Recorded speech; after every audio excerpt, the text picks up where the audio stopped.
주님의 이름으로 환영합니다. 박세종 목사입니다. 2020년 12월 2일 수요 예배를 우리가 함께 드리고 있습니다. 오늘도 말씀을 통하여 우리 모두가 귀한 은혜가 있기를 간절히 소망합니다.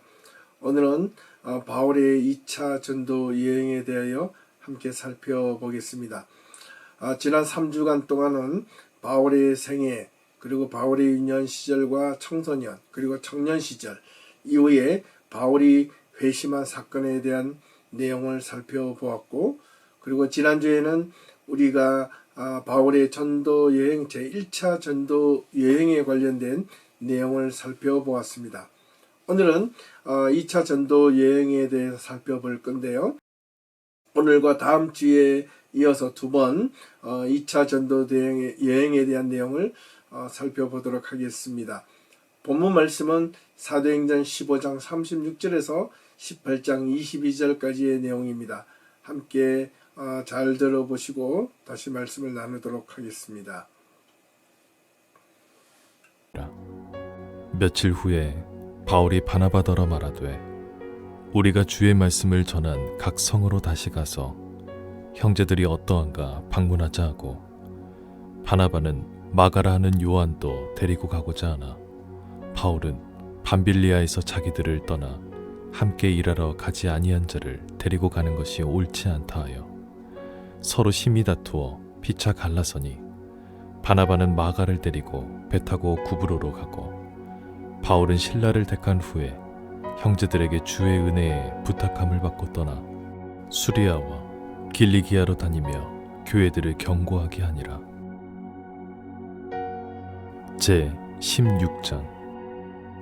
바울이 더베와 루스드라에도 이르매 거기 디모데라 하는 제자가 있으니 그 어머니는 믿는 유대 여자요 아버지는 헬라인이라.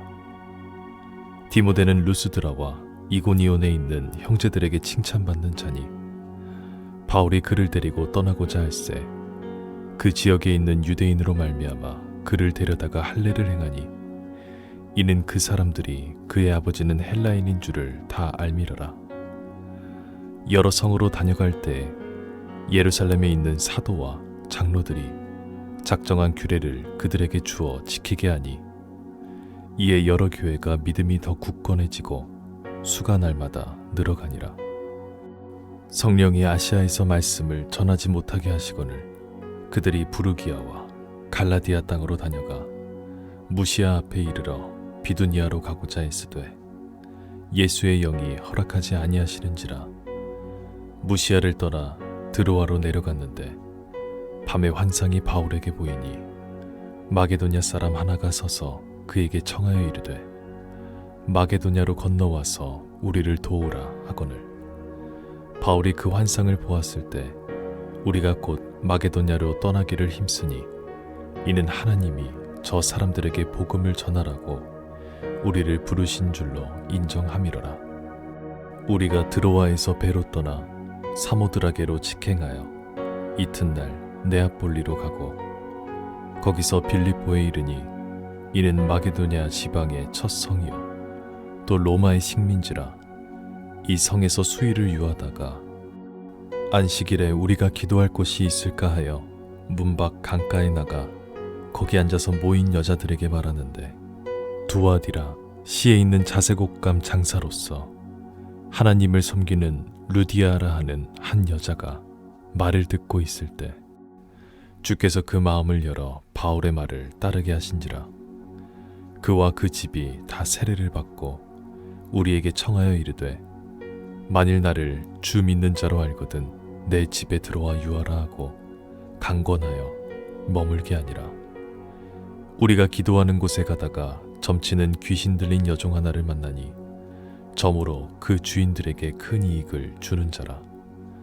그가 바울과 우리를 따라 소리질러 이르되 이 사람들은 지극히 높은 하나님의 종으로서 구원의 길을 너희에게 전하는 자라 하며, 이같이 여러 날을 하는지라 바울이 심히 괴로워하여 돌이켜 그 귀신에게 이르되 예수 그리스도의 이름으로 내가 내게 명하노니 그에게서 나오라 하니 귀신이 즉시 나오니라.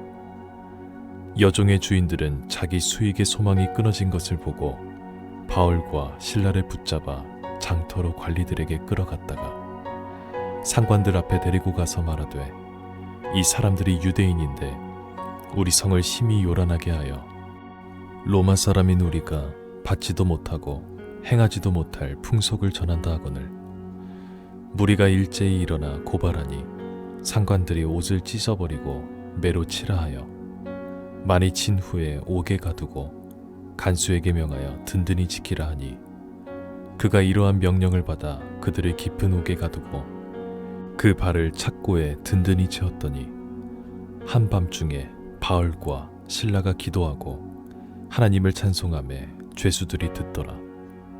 이에 갑자기 큰 지진이 나서 옥터가 움직이고 문이 곧 다 열리며 모든 사람의 매인 것이 다 벗어진지라.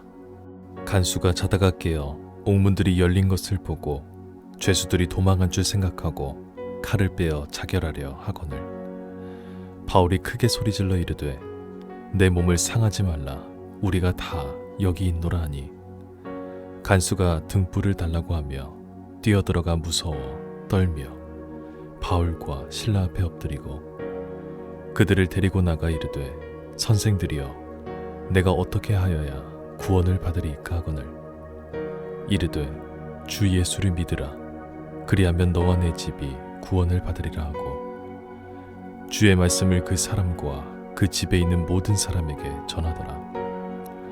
그 밤 그 시각에 간수가 그들을 데려다가 그 맞은 자리를 씻어주고 자기와 그 온 가족이 다 세례를 받은 후 그들을 데리고 자기 집에 올라가서 음식을 차려주고 그와 온 집안이 하나님을 믿음으로 크게 기뻐하니라.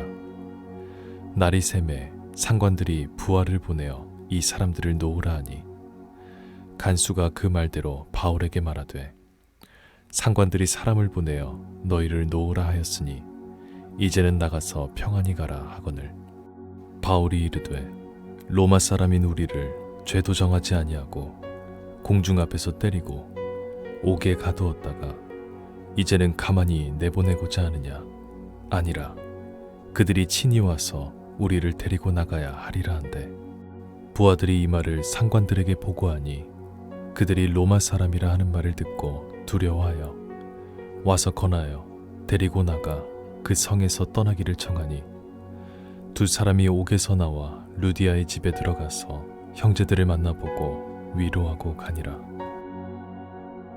제 17장 그들이 암비볼리와 아볼로니아로 다녀가 데살로니가에 이르니 거기 유대인의 회당이 있는지라.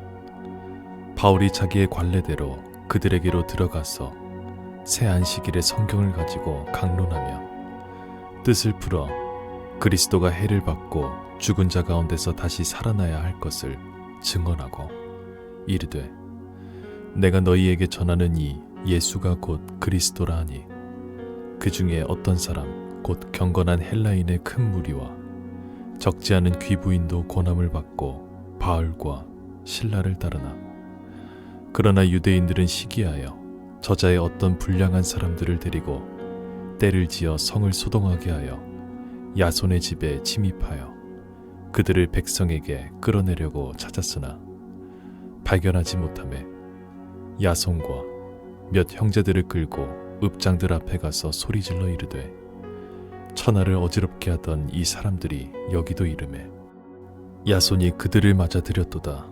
이 사람들이 다 가이사의 명을 거역하여 말하되 다른 임금 곧 예수라 하는 이가 있다 하더이다 하니 무리와 읍장들이 이 말을 듣고 소동하여 야손과 그 나머지 사람들에게 보석금을 받고 놓아주니라. 밤에 형제들이 곧 바울과 신라를 베레아로 보내니 그들이 이르러 유대인의 회당에 들어가니라.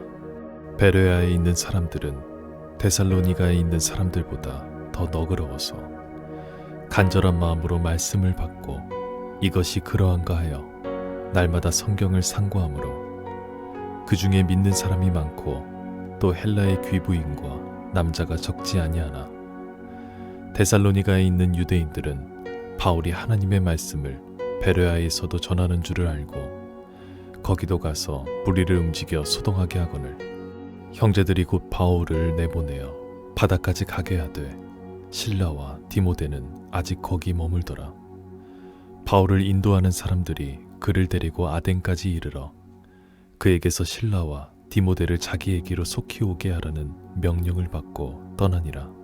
바울이 아덴에서 그들을 기다리다가 그 성에 우상이 가득한 것을 보고 마음에 격분하여 회당에서는 유대인과 경건한 사람들과 또 장터에서는 날마다 만나는 사람들과 변론하니 어떤 에피쿠로스와 스토아 철학자들도 바울과 쟁론할세 어떤 사람은 이르되 이 말쟁이가 무슨 말을 하고자 하느냐 하고 어떤 사람은 이르되 이방 신들을 전하는 사람인가 보다 하니 이는 바울이 예수와 부활을 전하기 때문이로라.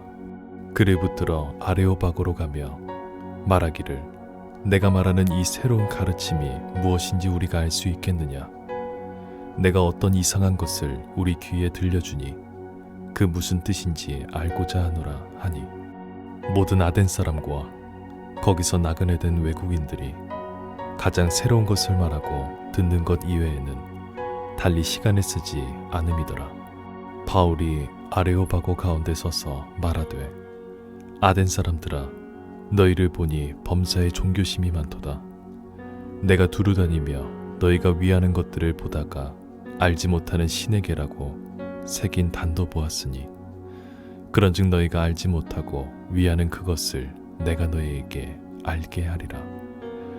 우주와 그 가운데 있는 만물을 지으신 하나님께서는 천지의 주제시니 손으로 지은 전에 계시지 아니하시고 또 무엇이 부족한 것처럼 사람의 손으로 섬김을 받으시는 것이 아니니 이는 만민에게 생명과 호흡과 만물을 친히 주시는 이심이라. 인류의 모든 족속을 한 혈통으로 만드사 온 땅에 살게 하시고 그들의 연대를 정하시며 거주의 경계를 한정하셨으니 이는 사람으로 혹 하나님을 더듬어 찾아 발견하게 하려 하심이로되 그는 우리 각 사람에게서 멀리 계시지 아니하도다. 우리가 그를 힘입어 살며 기동하며 존재하느니라. 너희 시인 중 어떤 사람들의 말과 같이 우리가 그의 소생이라 하니 이와 같이 하나님의 소생이 되었은즉 하나님을 금이나 은이나 돌에다 사람의 기술과 고안으로 새긴 것들과 같이 여길 것이 아니니라. 알지 못하던 시대에는 하나님이 간과하셨거니와 이제는 어디든지 사람에게 다 명하사 회개하라 하셨으니 이는 정하신 사람으로 하여금 천하를 공의로 심판할 날을 작정하시고 이에 그를 죽은 자 가운데서 다시 살리신 것으로 모든 사람에게 믿을 만한 증거를 주셨음이니라 하니라. 그들이 죽은 자의 부활을 듣고 어떤 사람은 조롱도 하고 어떤 사람은 이 일에 대하여 내 말을 다시 듣겠다 하니 이에 바울이 그들 가운데서 떠나매 몇 사람이 그를 가까이하여 믿으니 그 중에는 아레오바고 관리 디오누시오와 다말이라 하는 여자와 또 다른 사람들도 있었더라. 제 18장. 그 후에 바울이 아덴을 떠나 고린도에 이르러 아굴라라 하는 본도에서 난 유대인 한 사람을 만나니 글라우디오가 모든 유대인을 명하여 로마에서 떠나라 한 고로 그가 그 안에 브리스길라와 함께 이달리아로부터 새로 온지라. 바울이 그들에게 가매 생업이 같으므로 함께 살며 일을 하니 그 생업은 천막을 만드는 것이더라. 안식일마다 바울이 회당에서 강론하고 유대인과 헬라인을 권면하니라. 실라와 디모데가 마게도냐로부터 내려오매 바울이 하나님의 말씀에 붙잡혀 유대인들에게 예수는 그리스도라 밝히 증언하니 그들이 대적하여 비방하거늘 바울이 옷을 털면서 이르되 너희 피가 너희 머리로 돌아갈 것이요 나는 깨끗하니라. 이후에는 이방의 내게로 가리라 하고 거기서 옮겨 하나님을 경외하는 디도 유스도라 하는 사람의 집에 들어가니 그 집은 회당 옆이라. 또 회당장 그리스보가 온 지방과 더불어 주를 믿으며 수많은 고린도 사람도 듣고 믿어 세례를 받더라. 밤에 주께서 환상 가운데 바울에게 말씀하시되 두려워 말며 침묵하지 말고 말하라. 내가 너와 함께 있음에 어떤 사람도 너를 대적하여 해롭게 할 자가 없을 것이니 이는 이 성중에 내 백성이 많음이라 하시더라. 1년 6개월을 머물며 그들 가운데서 하나님의 말씀을 가르치니라. 갈리오가 아가야 총독되었을 때 유대인이 일제히 일어나 바울을 대적하여 법정으로 데리고 가서 말하되 이 사람이 율법을 어기면서 하나님을 경외하라고 사람들을 권한다 하거늘. 바울이 입을 열고자 할 때 갈리오가 유대인들에게 이르되 너희 유대인들아, 만일 이것이 무슨 부정한 일이나 불량한 행동이었으면 내가 너희 말을 들어주는 것이 옳거니와 만일 문제가 언어와 명칭과 너희 법에 관한 것이면 너희가 스스로 처리하라. 나는 이러한 일에 재판장 되기를 원하지 아니하노라 하고 그들을 법정에서 쫓아내니 모든 사람이 회당장 소스데네를 잡아 법정 앞에서 때리되 갈리오가 이 일을 상관하지 아니하니라. 바울은 더 여러 날 머물다가 형제들과 작별하고 배 타고 수리아로 떠나갈새 브리스길라와 아굴라도 함께하더라. 바울이 일찍이 서원이 있었으므로 갱그레아에서 머리를 깎았더라. 에베소에 와서 그들을 거기 머물게 하고 자기는 회당에 들어가서 유대인들과 변론하니 여러 사람이 더 오래 있기를 청하되 허락하지 아니하고 작별하에 이르되 만일 하나님의 뜻이면 너희에게 돌아오리라 하고 배를 타고 에베소를 떠나 가이사랴에 상륙하여 올라가 교회의 안부를 물은 후에 안디옥으로 내려가서 얼마 있다가 떠나 갈라디아와 부르기아 땅을 차례로 다니며 모든 제자를 굳건하게 하니라. 알렉산드리아에서 난 아볼로라 하는 유대인이 에베소에 이르니 이 사람은 언변이 좋고 성경에 능통한 자라. 그가 일찍이 주의 도를 배워 열심으로 예수에 관한 것을 자세히 말하며 가르치나 요한의 세례만 알따름이라. 그가 회당에서 담대히 말하기 시작하거늘 브리스길라와 아굴라가 듣고 데려다가 하나님의 도를 더 정확하게 풀어 이르더라. 아볼로가 아가야로 건너가고자 하므로 형제들이 그를 격려하며 제자들에게 편지를 써 영접하라 하였더니 그가 가매 은혜로 말미암아 믿는 자들에게 많은 유익을 주니 이는 성경으로서 예수는 그리스도라고 증언하여 공중 앞에서 힘있게 유대인의 말을 이기미르라. 네, 잘 들으셨나요? 시작하기에 앞서 바울의 생애와 서신들에 관련된 내용을 도표로 한번 비교해 보도록 하겠습니다. 예수님께서 AD 30년경 십자가에 못 박혀 돌아가시고 사흘 만에 부활하신 뒤 40일 동안 제자들과 함께 계셨다가 감람산에서 하늘로 승천하셨습니다. 그 내용이 사도행전 1장에 관련되어 나타난다면 그 이후로부터 성령의 마가의 다락방에서 성령 사건, 그리고 베드로의 어떤 부흥운동 이후에 초대교회의 역사가 기록되어져 있습니다. 사도 바울이 처음으로 언급된 내용은 일곱 집사 중 한 명인 스데반이 돌로 맞아 죽을 때 증인으로 나타난 모습이 처음으로 언급이 되어 있고, 본격적으로는 사도행전 9장에서부터 비롯되어 28장까지 제1차, 2차, 3차 전도 여행에 관련된 기록, 그리고 로마에 가서 어떻게 지내게 되었는지까지 그 내용이 기록되어져 있습니다. 1차, 2차, 3차 전도 여행을 하는 동안 바울은 로마서 바울 서신을 기록하게 되었는데요.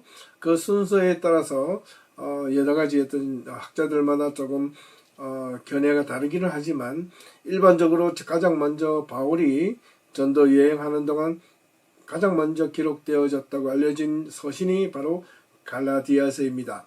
그 두 번째가 데살로니가 전후서. 이렇게 시작하여 제일 마지막에 바울이 로마 감옥에 갇혀서 기록한 내용이 디모데 후서로 알려져 있습니다.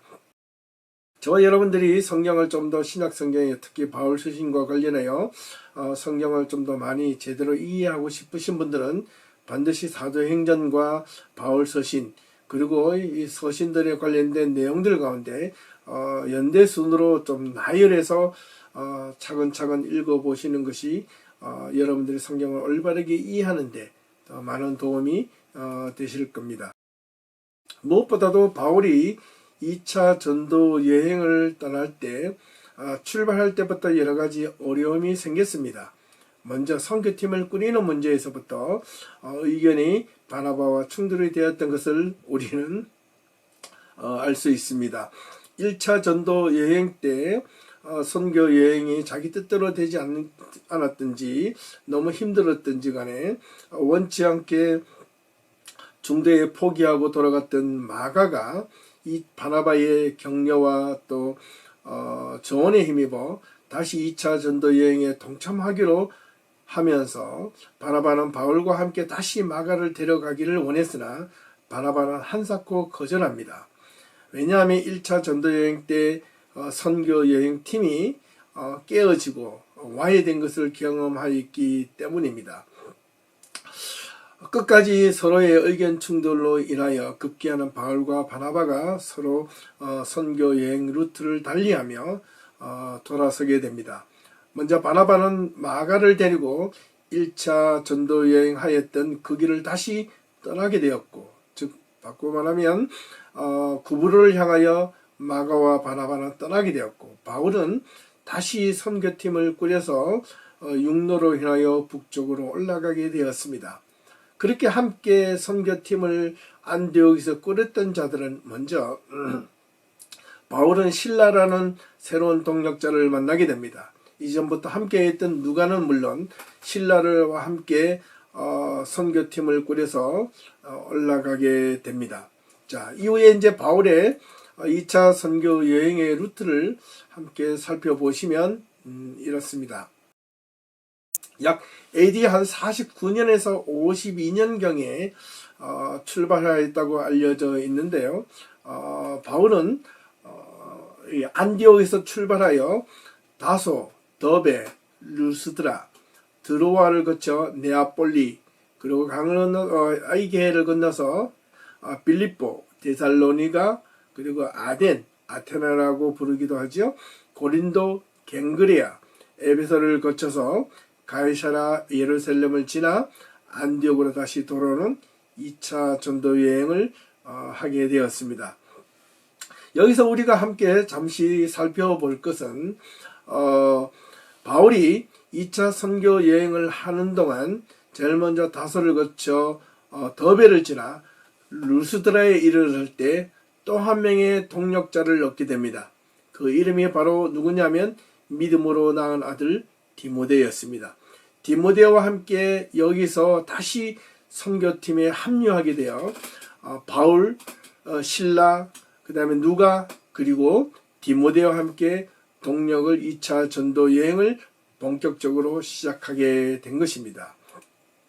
자, 바울은 처음 2차 전도 여행에 대한 어떤 희망과 또 꿈, 또 1차 전도 여행 때 제대로 하지 못했던 것에 대비하여 아마도 많은 계획을 세웠을 겁니다. 그런데 출발에서부터 이 바나바와 함께 의견 충돌이 생겼고 선교팀이 다시 와해가 되면서부터 바울은 원래 자신이 꿈꾸었던 것만큼 2차 전도여행이 자기의 의도대로 되어진 것은 아니었던 것 같습니다.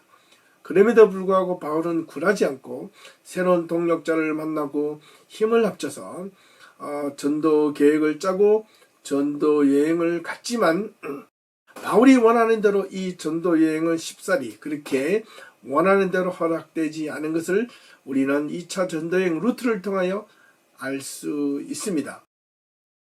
이유는 사도행전 16장 6절을 보니 바울이 더베와 루스드라에서 복음을 전하다가 많은 성도들이 이곳에서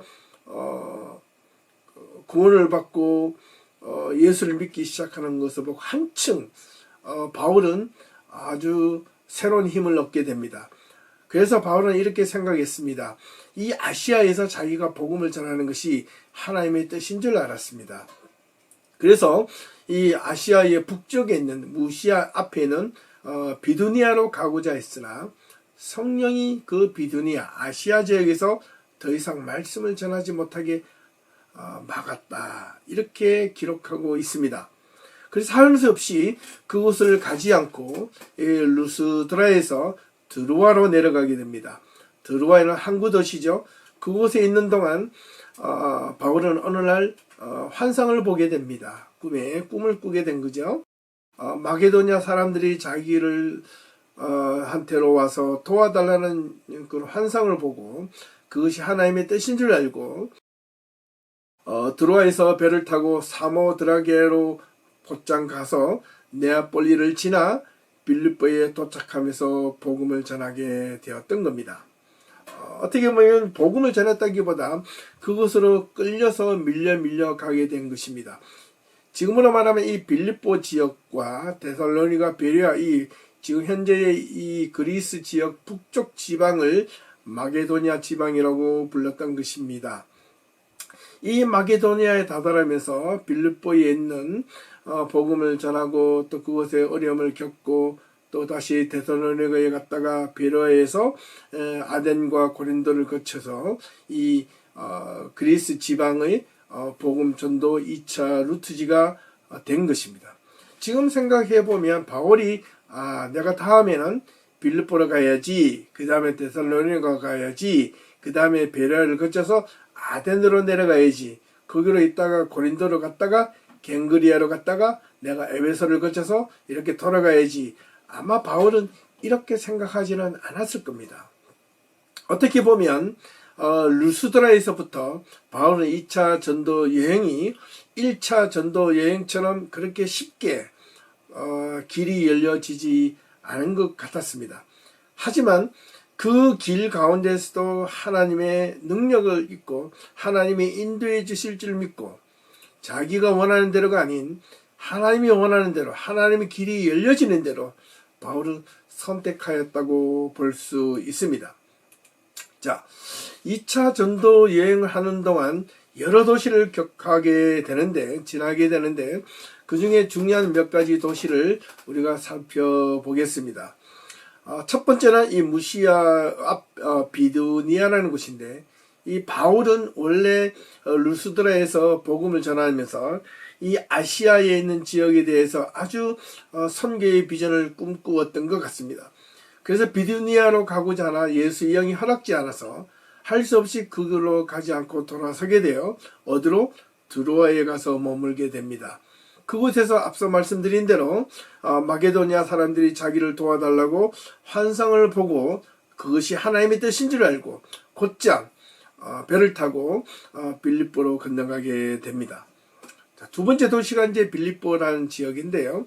복음을 전하다가 빌립보 감옥에 갇혀 지신 사건으로 인하여 간수장의 집에서 구원을 얻은 사건이 기록되어져 있습니다. 세 번째는 데살로니가 지역인데요. 유대인 회당에서 복음을 전하다가 유대인들의 시기와 핍박으로 베레아로 피신하였다가 그 베레아까지 이 데살로니가에 있는 유대인들이 쫓아와서 바울을 괴롭히자 바울은 급기야 아덴까지 피신하게 되었다는 겁니다. 네 번째는 이 아덴이라는 도시인데요. 바울은 이 아덴이 이거 헬라 또는 그리스의 가장 최고의 도시죠. 우상이 가득한 것을 보고 서로 변론하며 그곳에서 헬라 철학자들, 특히 에피쿠로스 학파로 알려져 있는 헬라 철학자들과 아주 열띤 논쟁을 펼치고 그 유명한 아레오바고 지역에서 설교한 것은 유명한 일화로 남아 있습니다. 다섯 번째로 고린도라는 도시입니다. 아덴에서 바울은 디모데를 다시 데살로니가로 보내었습니다. 그곳에 있는 교인들의 상황과 신앙의 형편을 알아보게 하였고 디모데는 그 소식을 아덴으로 다시 가지고 옵니다. 데살로니가 교인들에 대한 소식을 들은 바울은 아주 걱정이 많았습니다. 그 걱정을 안고 고린도로 내려가서 고린도에서 데살로니가 교인들을 향한 편지를 2번 보낸 것이 데살로니가 전서, 데살로니가 후서입니다. 이 고린도에서 1년 6개월 동안 머무르게 되는데요. 이 고린도 지역도 아주 만만치 않은 지역이었습니다. 고린도에서 사역을 하다가 1년 6개월 후 고린도에서 남쪽으로 좀 떨어진 갱그레에서 내려와서 그곳에서 과거에 자신이 소원하였던 머리를 깎고 하나님 앞에 다시 한 번 더 약속을 하게 됩니다. 아마 그 소원이 무엇이었을까? 물론 선교와 관련된 내용이겠죠. 그리고 이후에 에베소를 거쳐 에베소에서 3개월 머물며 유대인들과 열띤 복음에 대한 논쟁을 벌인 뒤 지중해를 거쳐 다시 가이사라와 예루살렘을 지나 안디옥으로 돌아온 2차 선교 여행의 과정을 마치게 되는 겁니다. 오늘 이 전반부에서는 두 도시에 대해서 한번 집중적으로 살펴보겠습니다. 먼저 빌립보라는 도시입니다. 빌립보는 알렉산더 대왕의 아버지 빌립 2세가 작은 샘들이라고 알려져 있는 크레니데스라는 지역을 점령한 뒤 그 지역을 확장하여 세운 도시가 바로 이 빌립보라는 도시입니다. 이 빌립 2세가 자기 이름을 붙여서 만든 도시였기 때문에 그렇습니다. 그리고 이 지역 주변에는 금광이 아주 많이 나는 도시였기 때문에 그 도시 자체가 아주 부유했다고 알려져 있습니다. 이후에 헬라 제국이 무너지고 로마 제국이 들어선 뒤 이 빌립보 지역은 은퇴한 로마 군인들의 휴양지 또는 말년을 보내는 아주 최고의 장소로 정해지기도 하였고, 그로 인하여 자치권이 부여됨으로 인하여 그 도시는 아주 부유하고 로마 시민들이 특권을 누리며 살았던 아주 유명한 도시였습니다. 이 빌립보 지역에서 바울은 어떤 사역을 하였고 또 어떤 고난을 당했는지 한번 살펴보겠습니다. 안식일에 어느 날 기도할 곳을 찾다가 찾을 수가 없었습니다.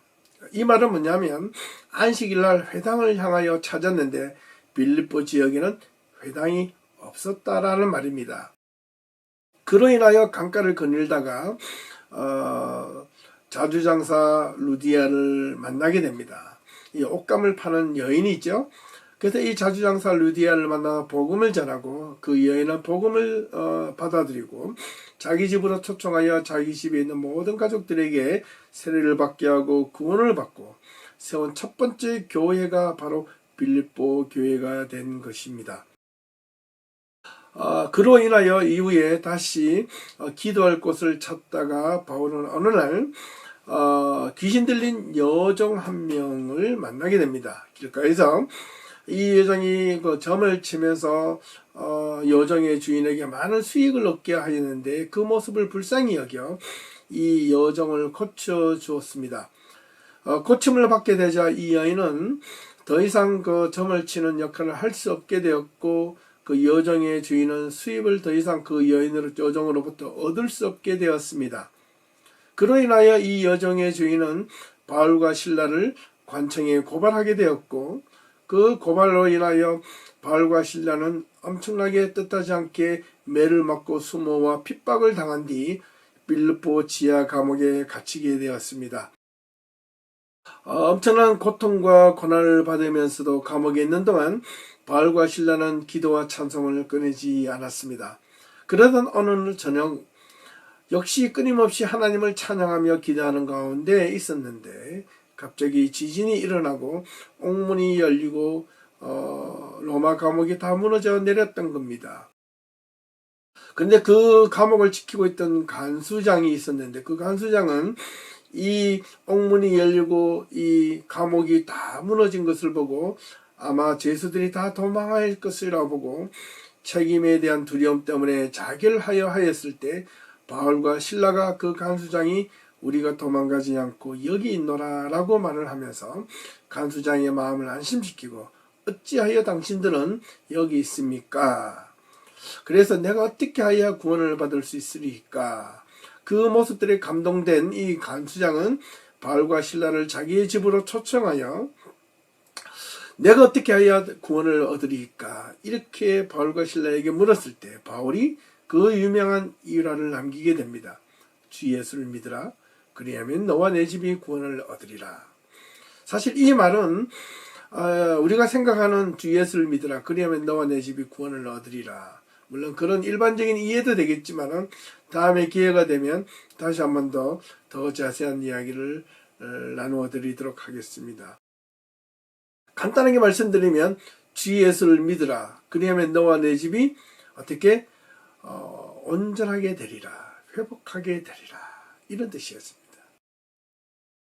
자, 이후에 이 빌립보 감옥에서 있었던 이 옥문 사건이 지나고 나서 간수장의 요청으로 인하여 그 감옥에서 벗어나고 다시 루디아 집에 잠시 머물렀다가 이 빌립보를 떠나 데살로니가 지역으로 가게 되었다고 성경은 기록하고 있습니다.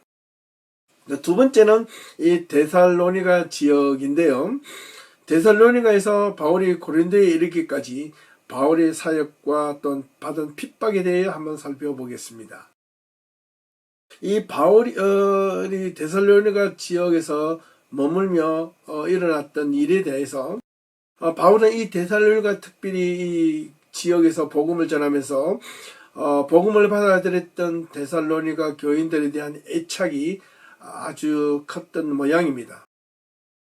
그가 마음과 열정을 다해 복음을 전했고 그러나 전했던 만큼 바울은 더 많은 것을 주지 못한 아쉬움과 미련이 남아 있었습니다. 이유는 이 데살로니가 지역에서 복음을 전할 때 유대인 회당에서 3주 동안 복음을 전하는 동안 특별히 이 유대인들이 바울이 전한 이 복음에 대하여 아주 시기하고 질투가 많았습니다. 그래서 바울을 시기하여 폭동을 일으키며 박해하였습니다. 그래서 바울은 급기야는 데살로니가에 머물지 못하고 남쪽 지방에 가까운 거리에 있는 베레아로 피신을 하게 됩니다. 그곳까지 이 데살로니가 유대인들이 쫓아와서 바울을 핍박하게 됩니다. 그러자 바울은 신라와 함께 다시 디모데와 함께 남쪽으로 내려오게 되는데 아마 이 신라는 그 베레아에 남게 된 것 같습니다. 디모데와 바울이 이 아덴까지 내려와서 피신하게 되었고 아덴에 머무르면서 다시 복음을 전하게 됩니다. 이 아테네에서 머무르고 있는 동안 바울은 급하게 나온 이 데살로니가 교인들을 향한 걱정이 있었습니다. 그래서 디모데를 다시 데살로니가로 보내게 됩니다. 그곳에 가서 데살로니가 교인들의 신앙과 삶의 형편을 한번 살펴보라고 보내었습니다. 그리고 그 소식을 가지고 아덴으로 돌아와 그 소식을 들은 이 바울은 마음이 편치 못하였습니다. 그 편치 못한 마음을 안고 아덴에서 복음을 전하고 난 뒤 고린도로 내려갑니다. 고린도로 내려가서 고린도에서 급기야는 데살로니가 교인들을 향하여 디모데에게 들었던 그 이야기를 바탕으로 보냈던 서신이 바로 데살로니가 전서, 데살로니가 후서였습니다. 고린도에서 데살로니가 교회에 대하여 편지를 쓴 이유는 방금 말씀드렸습니다.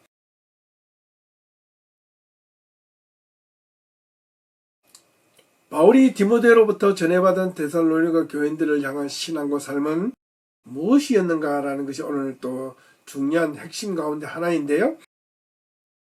데살로니가 교인들이 바울을 향한 극진한 관심에 대하여 바울은 아주 기뻐했고 그에 대해 감사 마음으로 편지를 첫 번째 쓰기 시작했습니다.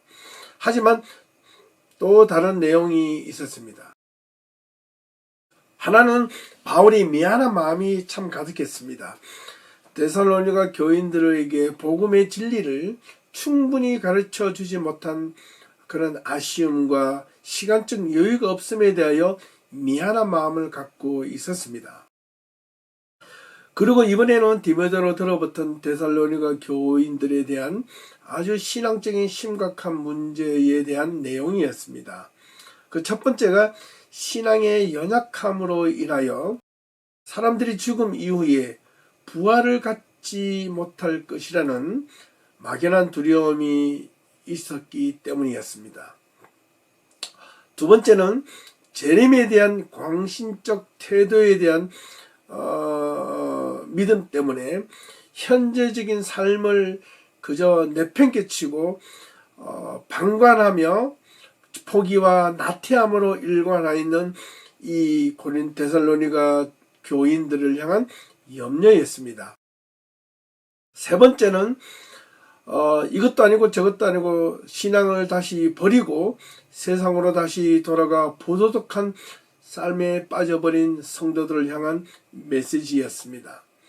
그리고 네 번째는 데살로니가 교회에 세워진 교회의 지도자들을 향한 리더십을 인정하지 않고 오히려 세속적인 사고로 인하여 그들의 권위를 무시하고 그들 교회에 있는 지도자를 향하여 함부로 대하고 또 무시하고 업신여겼던 것에 대한 염려와 걱정으로 보낸 편지가 바로 데살로니가 전후서입니다. 바울이 고린도에서 데살로니가 교인들에게 정말 전해주고자 했던 의도는 무엇이었을까? 바로 예수 그리스도에 대한 재림과 부활에 대한 확신이 너희들에게 필요하다. 그리고 또한 현재적인 삶이 재림한다 할지라도 오늘을 현실적으로 열심히 최선을 다하여 충실함을 따라서 살지 않으면 너희들이 그 재림에 대한 신앙, 부활에 대한 신앙이 아무런 의미가 없다라는 것이었고, 그 복음을 버리고 세상을 향하여 떠났던 믿음을 버리고 떠났던 자들에게 다시 온전한 신앙생활로 돌아올 것을 권면하였습니다. 그리고 교회 안에 바울이 세워진 기독교 지도자를 향하여 순종하고 복종할 것을 부탁하였던 내용입니다. 이제 마지막으로 바울이 안디옥에서 출발하여 이 고린도에 도착하기까지, 고린도에서 이 데살로니가 교인들에게 편지를 보내었던 그 여정까지 우리가 배울 수 있는 신앙적 교훈에 대하여 한번 살펴보겠습니다. 첫 번째, 바울의 전도 여행은 바울이 과연 원하는 대로 이루어졌는가? 그렇지 않았다고 말씀드렸습니다. 그렇다면 얼마나 바울은 또 실망하고 실족하고 넘어졌겠습니까? 바울은 그럼에도 불구하고 하나님을 향한 뜻, 하나님을 향하여 순종하기를 거부하지 않았습니다. 그럼에도 불구하고 바울은 하나님께서 내가 전도 여행을 하면서 가는 동안 내가 원하는 길로 가지 못한다 할지라도 하나님의 뜻에, 하나님의 말씀에 순종하면 길을 열어줄 것이라는 믿음이 있었던 것은 분명했습니다. 그렇기 때문에 자기가 원래 전하고자 했던 그 길이 하나님께서 막으셨다는 걸 느끼며 그곳에 가지 않기로 결정하고 쉽게 마음을 돌릴 수 있었던 것이고, 또한 그곳에 들어와서 머무는 동안 마게도냐 사람들이 자기를 도와달라는 그 손짓을 환상을 통하여 보고 그것이 하나님의 뜻인 줄 알고 순종하며 그 길을 걸었다는 사실입니다. 두 번째, 바울이 전도 여행하는 기간 동안 이 빌립보, 데살로니가 그리고 아덴을 거쳐 고린도에 이르기까지 여러 번에 걸쳐서 온갖 원치 않는 고난과 박해와 핍박을 받았습니다. 복음을 전하면 복음이 생명을 살리는 길인데 가는 길마다 복음을 전하면 잘 전해지면 정말 많은 사람들이 막 역사가 일어나고 잘 되고 아주 기쁨이 충만하고 믿는 자들이 막 날로 늘어나면 얼마나 좋겠습니까? 그런데 뜻밖에도 복음을 받아들이는 사람들이 있는 반면 그 복음을 전하는 자에게 핍박을 하는 자들도 있었다는 사실입니다. 이것을 어떻게 받아들일 것인가? 네, 복음은 분명 생명을 살리는 것임에도 불구하고 복음을 전하는 것이 그렇게 쉽지 않음을 알 수 있습니다. 핍박과 고난의 연속임을 알 수 있습니다. 복음을 전하기 힘든 이유는 무엇입니까? 핍박을 하는 이유가 무엇입니까? 복음을 받아들이면 기존에 가지고 있던 자기의 기득권을 내려놓아야 할 때도 있고, 복음의 진정성을 알고 나면 자신이 해야 될 것 하지 말아야 해서 구별해야 될 때가 있고, 하나님의 말씀에 따라 순종하게 되면 자신이 원하는 세상적인 쾌락과 향유와 이런 놀이들을 할 수 없게 된다는 그런 여러 가지 세상적인 근심과 염려 때문은 아니었겠습니까? 그래서 바울을 핍박하게 된 것입니다. 무엇보다도 바울이 복음을 전할 때 가장 많은 어려움을 겪었던 것은 이방 사람들이 아니라 바로 자기의 동족, 자기의 민족, 자기의 형제 자매였던 유대인들로부터 가장 많은 핍박을 받았다는 사실을 바울은 고린도 전서에 낱낱이 기록하고 있습니다. 우리는 이러한 사실들을 볼 때 복음을 전한다는 것이 한쪽으로는 엄청난 생명을 전하는, 생명을 살리는 귀중한 일임에도 불구하고 또는 그것을 감당하기에 얻어야 될 육체적인 고단함, 육신의 고통, 핍박, 어려움들을 어떻게 해요? 견디고 이기고 참아내야 할지도 모릅니다. 사랑하는 성도 여러분, 누군가를 한 명을 전도한다는 것이 절대로 쉽지 않습니다. 그 여러분들 가운데서 전도하기에 가장 어려운 분들이 누군지 아십니까? 가장 멀리 있는 사람들이 아니라 자기의 가장 가까운 분들을 전도하는 겁니다.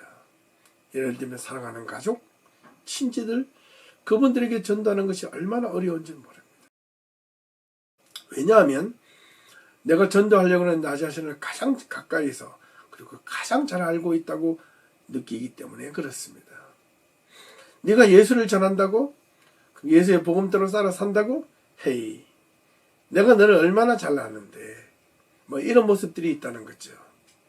우리가 그 모습들을 생각을 바꾸고 정말 예수의 그리스도의 말씀대로 따라 복음을 전하고 그 복음을 전하게 하기 위해서 우리가 감당해야 될 인내와 수고와 노력은, 또 기도는 얼마나 많이 해야 되는지 모릅니다.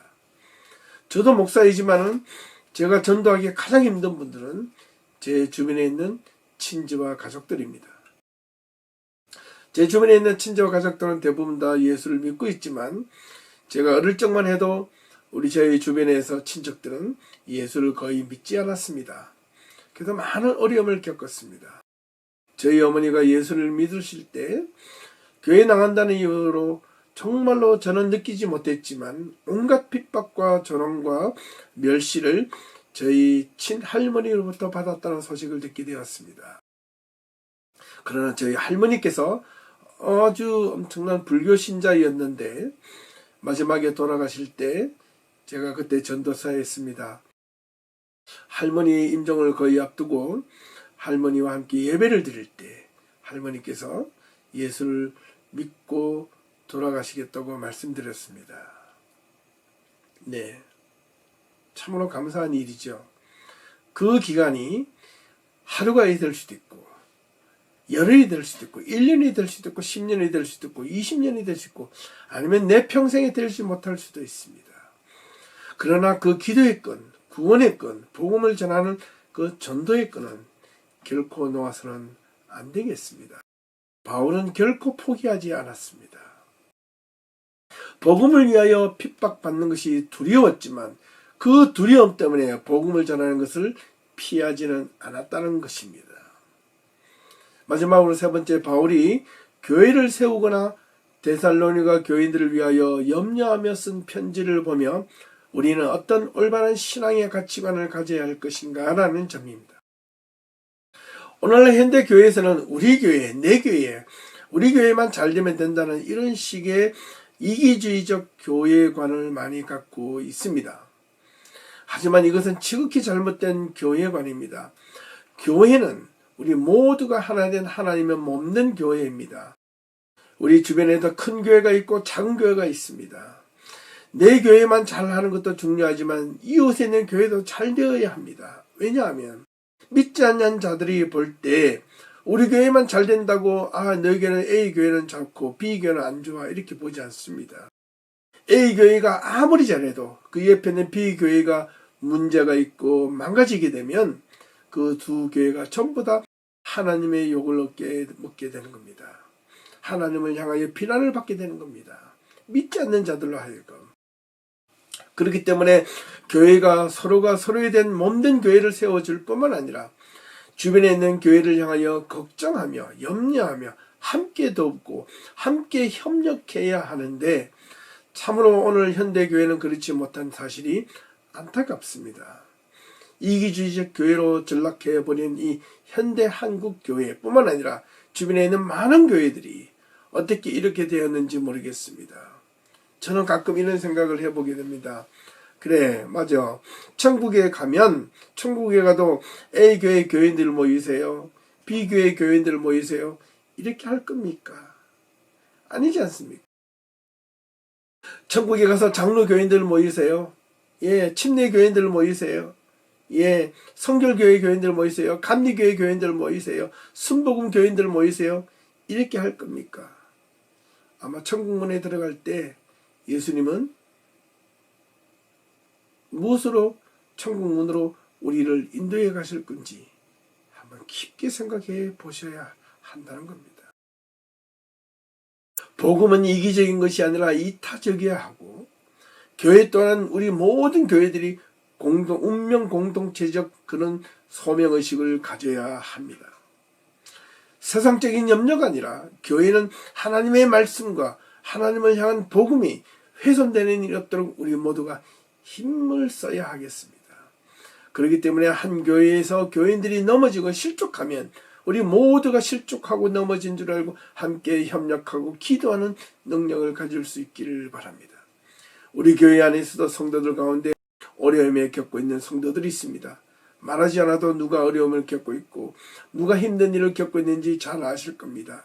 그분들을 위하여 매일마다 우리가 알 수 없죠. 그들은 연락도 느끼지 못한다 할지라도 우리가 하나님 앞에 보이지 않는 것에서 골방에서 그들을 위하여 잠깐 눈물로 기도해주는 그 정성이 그들의 삶이 회복될 줄로 믿습니다. 그리고 우리 주변에 있는 교회들을 위하여 함께 더불어 기도해 줄 수 있기를 진심으로 소망합니다. 자, 오늘은 여기까지 말씀을 전하겠습니다. 원래 중간에 아덴에서 일어났던 아레오바고 설교도 함께 나누고 싶었지만 다음에 기회가 있으면 한 번 더 나누기로 하고요. 오늘은 이 빌립보와 데살로니가를 중심으로 전해진 사건에 대해서 2차 선교 여행 동안 전해진 이야기를 말씀을 드렸습니다. 다음 주에는 고린도와 에베소의 지역에 있는 내용을 가지고 2차 전도 여행의 내용을 마무리해 보도록 하겠습니다. 감사합니다. 수고하셨고 다음 주에 다시 뵙도록 하겠습니다. 남은 한 주일 동안 주님의 말씀으로 승리할 수 있기를 간절히 기도드립니다. 감사합니다.